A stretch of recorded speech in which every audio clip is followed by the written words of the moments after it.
என்கிட்ட ரொம்ப நாளாக மீல் பிளான் கேட்குறீங்க. ஆக்சுவலாக நம்மக்கிட்ட மீல் பிளான் அப்படின்னு பெருசாக எதுவுமே கிடையாது. நம்ம வீட்டில் ரொம்ப சிம்பிளானது தான். நம்ம பிளான் பண்ணி எதுவும் பண்ணுறதில்ல. நாம் எந்த மாதிரியான பேட்டர்ன் ஃபாலோ பண்ணுறோம் அப்படிங்கிறது மட்டும் இந்த வீடியோவில் ஷேர் பண்ணியிருக்கேன். என்னோடய ஃபுட் சிஸ்டம் எப்படி சிம்பிளாக இருக்குது, அதோட நான் என்னென்ன மாதிரியான மளிகை பொருட்கள் வாங்குகிறேன் அப்படிங்கிறதையும் இந்த வீடியோவில் நான் ஷேர் பண்ண போகிறேன். ஹாய் வெல்வெட்டீஸ், நான் உங்கள் மானஷா. வீடியோ டிலே ஆனதுக்கு ரீசன் என்ன அப்படின்னா, இதை எப்படி எனக்கு கரெக்டாக கன்வே பண்ணுறது அப்படிங்கிறதுல கன்ஃபியூஷன் வந்துருச்சு. ஏன்னா என்னோடய பழைய வீடியோவில் வந்திருந்த ரியாலிட்டியிலேருந்து நீங்கள் ரொம்ப வெளியில் போயிட்டீங்க அப்படின்னு சொல்லியிருந்தாங்க. நானும் எல்லாரும் மாதிரியும் காலையில் இட்லி, தோசை, 11 o'clock காஃபி, அதோட ஸ்நாக்ஸு, அப்புறம் லஞ்சுக்கு சாம்பார், ரசம், ஈவினிங் ஒரு காஃபி, அது கூட ஒரு ஸ்நாக்ஸு, அப்புறம் வீட்டுக்கு வந்ததுக்கப்புறம் ஒரு ஸ்நாக்ஸு, அப்புறம் டின்னரு, இந்த மாதிரி தான் நம்மளோட லைஃப்பும் போயிட்டு இருந்தது. பட் கொஞ்சம் கொஞ்சமாக அந்த லைஃப்லேருந்து நம்ம வெளியில் வந்தாச்சு. ஒரு 30 yearsக்கு முன்னாடி எல்லாம் நமக்கு நூடுல்ஸு, மைதா, ரவா இதெல்லாம் நம்ம அதிகமாக யூஸ் பண்ணலை. அந்த மாதிரி தான் இப்போ நம்மளோட ஃபுட் சிஸ்டமை நம்ம மாற்றிக்கிட்டோம். இந்த உலகத்தில் சாப்பாடு ரெசிபி நிறைய இருக்குது. ஷாப்பிங் காம்ப்ளெக்ஸ்குள்ளே போயிட்டோம் அப்படின்னா அங்கே நிறைய ஃபுட் ஐட்டம்ஸ் இருக்குது. ஸோ எதெல்லாம் இல்லை அப்படின்னு நான் சொல்ல போகிறதில்ல. என்கிட்ட என்ன இருக்குது அப்படிங்கிறத மட்டும்தான் நம்ம சொல்ல போகிறோம். நம்ம வீட்டில் இருக்கக்கூடிய ஒரு ஃபுட் சிஸ்டம் என்ன அப்படின்னா ரொம்ப பேசிக்கானது தான். அதில் எந்த சேஞ்சஸும் எப்பயுமே வராது. அது அப்படியே தான் ரன் ஆகிட்ருக்கும். நம்ம வீட்டில் 7 நாள் மீல் பிளான் கிடையாது, 3 மீல் பிளான் தான். நான்வெஜ்ஜும் காய்கறிகளும், இன்னொரு மீல் பிளானில் எக்கும் காய்கறிகளும், இன்னொரு மீல் பிளானில் கொண்டக்கடலை, பட்டாணி, கொள்ளு, இந்த மாதிரி பயிர் வகைகள் இருக்கும் இல்லையா, அதுவும் வெஜிடபிளும். இது மாதிரி தான் 3 மீல் பிளான் நம்மக்கிட்ட இருக்குது. அதே தான் நம்ம ரிப்பீட் பண்ணி 7 நாளைக்கும் யூஸ் பண்ணிக்க போகிறோம். 2 நாள் பயிர் வகைகள், 2 நாள் எக்கு, 3 நாள் நான்வெஜ். நான்வெஜ் அப்படிங்கிறதுல சிக்கன் எப்போதுமே நம்ம ரெகுலராக வாங்குறது. ஃபிஷ்ஷு, மட்டன் இதெல்லாம் கிடைச்சாதான், ஆப்ஷனல் தான். ஒரே ஒரு மெயின் மீல் தான் நம்ம வீட்டில்.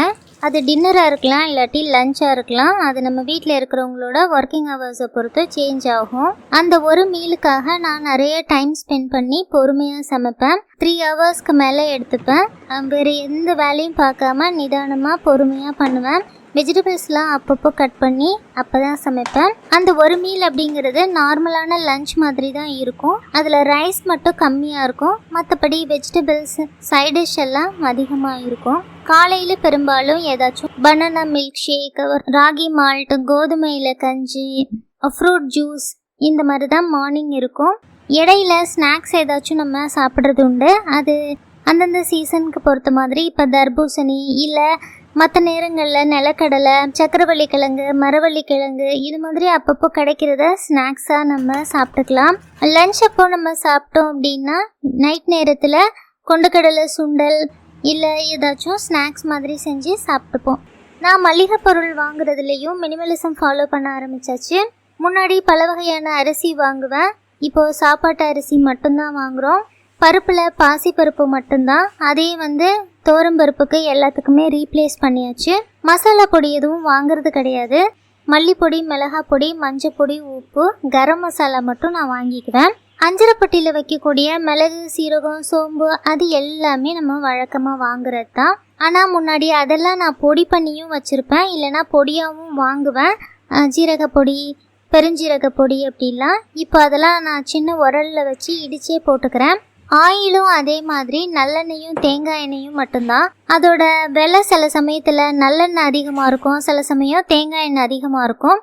அந்த மாதிரி டைமில் எது விலை கம்மியாக இருக்கோ அதை நான் யூஸ் பண்ணிக்குவேன். மற்ற எந்த எண்ணெயும் வாங்குறதில்ல. Noodles, pasta, oats, snacks, cool drinks, அது எதுவுமே நம்ம வாங்குறதில்ல. அடுத்து பழங்கள்னு பார்த்தோம் அப்படின்னா ஆரஞ்சு, ஆப்பிள், திராட்சை, அன்னாசின்னு அங்கே விற்கிற எல்லா பழங்களையுமே நான் வாங்குறது உண்டு. பெரும்பாலும் மாதுளையெல்லாம் நான் வாங்கிட்டு இருப்பேன். நம்ம இப்போ வாங்குறது கொய்யா, எலுமிச்சை, அப்புறம் நெல்லிக்காய், இது மட்டும் நம்ம ரெகுலராக வாங்கிக்கிறோம். மற்ற ஃப்ரூட்ஸ் எல்லாம் விலை கம்மியாக இருக்கும்போது மட்டும்தான் வாங்குகிறோம். அதெல்லாம் வாங்கணும் அப்படின்னு கட்டாயப்படுத்திக்கிறது இல்லை இப்போலாம். முன்னாடிலாம் மளிகை பொருளை வாங்கி இந்த மாதிரி பெரிய டின்னில் ஸ்டோர் பண்ணி வச்சுருப்பேன். அதை மாத கடைசியில் என்னெல்லாம் ஸ்டாக் இருக்குன்னு பார்த்து அதையே தீர்த்துட்டு மறுபடியும் போய் வாங்குவேன். அதெல்லாம் நான் ஒரு புத்திசாலித்தனமான விஷயம் அப்படின்லாம் நினச்சிட்டு இருந்தேன். பட் அதனால் ஹெல்த்து தான் ஸ்பாயில் ஆச்சு. அதனால் இப்போ நம்ம எதுவுமே வாங்குறதில்ல. இந்த சிஸ்டம் ஃபாலோ பண்ண ஆரம்பித்ததுக்கப்புறம் என்னோடய கிச்சனில் ஸ்டோரேஜுக்காக வச்சுருந்த பாக்ஸ் எல்லாம் எதுவுமே கிடையாது. என்னோடய ரெசிபிலாம் ரொம்ப சிம்பிள் ஆயிடுச்சு. அது தவிர என்னோடய கிச்சன் வேலை 10% தான் நான் பார்க்குறேன். கிளட்டர் கிடையாது. மனசு ரொம்ப அமைதியாக இருக்குது.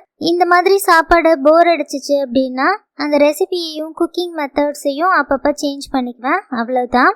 சில சமயம் ஸ்பெஷல் டே வச்சு இட்லி, தோசை, பிரியாணி, ஃப்ரைட் ரைஸு இந்த மாதிரிலாம் சமைச்சு சாப்பிடுவோம்.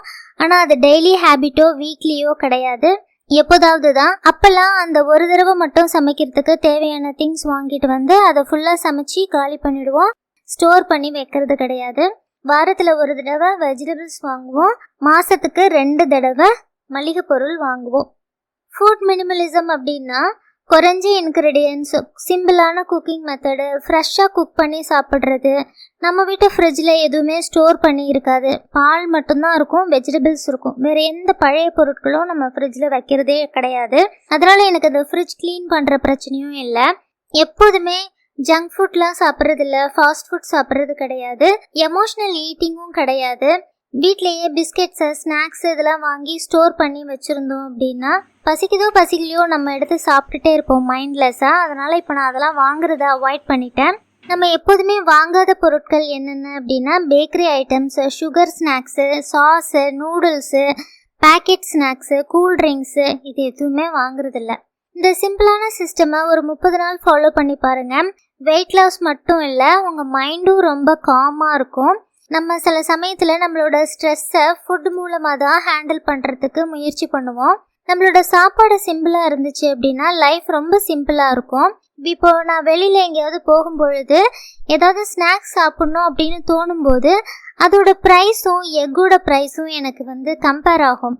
அதாவது ஒரு 15 ருபீஸில் எனக்கு தேவையான எல்லாமே கிடச்சிரும், ஒரு வேளை சாப்பாடு எனக்கு அதையே நான் வேஸ்ட் பண்ணணும் அப்படிங்கிற அளவுக்கு நான் யோசிக்க ஆரம்பிச்சிட்டேன். இப்போலாம் நம்ம ட்ரெஸ் எல்லாம் சொல்கிறோம் குவாலிட்டியாக வச்சுக்கணும், குவான்டிட்டியை கம்மி பண்ணணும் அப்படின்னு. அதே மாதிரி தான் சாப்பாட்டுக்கும் இது மாதிரி சிம்பிளாக ஸ்டாண்டர்டாக நம்மளோட பேசிக் மெனுவை செட் பண்ணி வச்சுக்கிட்டோம் அப்படின்னா அதுக்கு மேலே நம்ம வாங்குறது சாப்பிட்றது எல்லாமே எக்ஸ்ட்ரா தான். அது ரொம்ப யூஸ்ஃபுல்லாக இருக்கும். நம்ம மற்ற வேலைங்களில் கான்சென்ட்ரேட் பண்ணலாம். நியூட்ரிஷன் ரிச்சாக இருந்துச்சு அப்படின்னா நமக்கு ஸ்நாக்ஸ் சாப்பிட்ணுன்னு தோணவே தோணாது. இதுதான் என்னோட மினிமலிசம். கிச்சன்லேருந்து, சாப்பாட்லேருந்து, ஹெல்த்லேருந்து ஆரம்பிச்சது. நீங்களும் இதை ட்ரை பண்ணி பாருங்கள். நான் தக்காளிலாம் வாங்கி இப்படி கொட்டி வச்சுருக்கேன் இல்லையா, ஆனால் இதெல்லாம் இப்போது 15 ரூபா விற்கிது, அதனால் வாங்குகிறேன். எப்போதுமே ஒரு 90 ருபீஸ்க்கு விற்கும்போது நான் தக்காளிலாம் வாங்கினதே கிடையாது, நான் வாங்கவே மாட்டேன். எப்போதுமே 20 ரூபாய்க்கு குறைவாக இருந்தால் மட்டும்தான் நான் வாங்குவேன். அதே மாதிரி தான் நான் எல்லா காய்கறிகளுமே வாங்குவேன். நான் இந்த ஃபுட் ஹேபிட்க்கு மாறினதுக்கு அப்புறம் தான் எப்படி சீசனில் இவ்வளோ காய்கறி கிடைக்கிது, இவ்வளோ கிழங்கு வகைகள் கிடைக்கிது, சாப்பிட்றதுக்கு இவ்வளோ பொருட்கள் கிடைக்கிது அப்படிங்கிறதே எனக்கு தெரிய ஆரம்பிச்சிச்சு. முன்னாடி இருக்க தர்பூசணி மட்டும்தான் தெரியும், ஆனால் இப்போ அதுலேயே மற்றது இருக்கு இல்லையா, முழம்பழம், வரிக்கிருணி, இது மாதிரியெல்லாம் அதெல்லாமே நான் இப்போ தான் தெரிஞ்சுக்கிட்டேன். அது மாதிரி தான் நான் நிறைய விஷயம் கற்றுக்கிட்டேன். நம்ம அதை மட்டுமே செஞ்சுட்டு இருக்கும் பொழுது நமக்கு மற்ற விஷயங்கள் தெரிய மாட்டேங்குது. நம்ம வீட்டில் லஞ்ச் பாக்ஸ் யாரும் எடுத்துகிட்டு போகிறது கிடையாது, அதனால் லஞ்ச் பாக்ஸ் ரெசிபி எதுவும் நமக்கு யோசிக்கிறது இல்லை. அப்படி தேவைப்பட்டுச்சு அப்படின்னா மஷ்ரூம், பன்னீர் இது மாதிரி ஃப்ரை பண்ணி எடுத்துகிட்டு போகலாம். அது நல்லாயிருக்கும், தூக்கம் வராது, சாப்பிட்டப்புறம் நல்லா எனர்ஜெட்டிக்காக இருக்கும். நட்ஸ் எல்லாம் சாப்பிட்லாம். நம்ம நட்ஸ் ரொம்ப சாப்பிட்றது கிடையாது. அந்த மாதிரி வெஜிடபிள் சாலட்ஸ்லாம் கற்று வச்சுக்கிட்டோம் அப்படின்னா அதையும் நம்ம டின்னருக்கு, பிரேக்ஃபாஸ்ட்டுக்கு சாப்பிட்டுக்கலாம். அப்பளம், பூரி இதெல்லாம் பொரிக்கிறதுக்கு முன்னாடிலாம் நம்ம எண்ணெய் யூஸ் பண்ணும் பொழுது அதை வேறு நம்ம சேர்த்து வச்சுருப்போம். இப்போ அந்த மாதிரி எதுவுமே சாப்பிட்றதில்ல, அதனால் அந்த எண்ணெய் விஷயமும் நமக்கு மெயின்டைன் பண்ண வேண்டிய அவசியம் இல்லை எனக்கு. எப்போதுமே முடிஞ்ச அளவுக்கு கீரைகள் நம்ம சேர்த்துக்கணும். வீட்டிலே வளர்க்க முடிஞ்சால் வளர்த்துக்கலாம், இல்லைன்னா நம்ம ரெகுலராக கீரை வாங்கி நம்ம சாப்பாட்டில் சேர்த்துக்கணும், அது ரொம்ப நல்லது. பன்னீர்லாம் நம்ம வீட்டிலே செஞ்சுக்கலாம். கடையில் வாங்குறத விட நம்ம வீட்டில் பண்ணோம் அப்படின்னா நல்லாயிருக்கும், நமக்கும் ஒரு திருப்தியாக இருக்கும். இன்றைக்கி இருக்கிற இந்த வெர்ஷன் வரத்துக்கு நமக்கு 10-12 வருஷம் ஆயிடுச்சு. கொஞ்சம் கொஞ்சமாக தான் நம்ம அந்த பழைய ஃபுட் ஹேபிட்லேருந்து நம்ம இந்த ஃபுட் ஹேபிட்க்கு மாறணும். ஒரே நாளில் எல்லாமே மாறிடலை. அதனால் கொஞ்சம் கொஞ்சமாக நம்ம லைஃப்பில் இருந்து எப்படி டீக்ளட்டர் பண்ணுறோமோ வீட்டை, அதே மாதிரி ஸ்டெப் பை ஸ்டெப்பாக நம்ம ஃபுட்டில் இருக்கக்கூடிய அந்த தேவையில்லாத சாப்பாடுகளையும் நம்ம ஒன்று ஒன்றா குறைச்சிட்டே வந்துட்டோம் அப்படின்னா கடைசியாக நமக்கு தேவைப்படுறது மட்டும்தான் இருக்கும். இதை நம்ம ஒரே நாளில் பண்ண முடியாது. பொறுமையாக, மைண்ட்ஃபுல்லாக ரொம்ப கவனத்தோட பண்ணோம் அப்படின்னா சீக்கிரமே நம்ம அச்சீவ் பண்ணிடலாம். இந்த வீடியோவில் எனக்கு தெரிஞ்ச விஷயங்களை நான் ஷேர் பண்ணியிருக்கேன். இது எல்லாமே முழுக்க முழுக்க என்னுடைய தனிப்பட்ட ஒரு லைஃப் ஸ்டைல் தானே தவிர நான் யாரையும் ஃபோர்ஸ் பண்ணலை, ஒரு ஐடியாவுக்காக போஸ்ட் பண்ணதான்.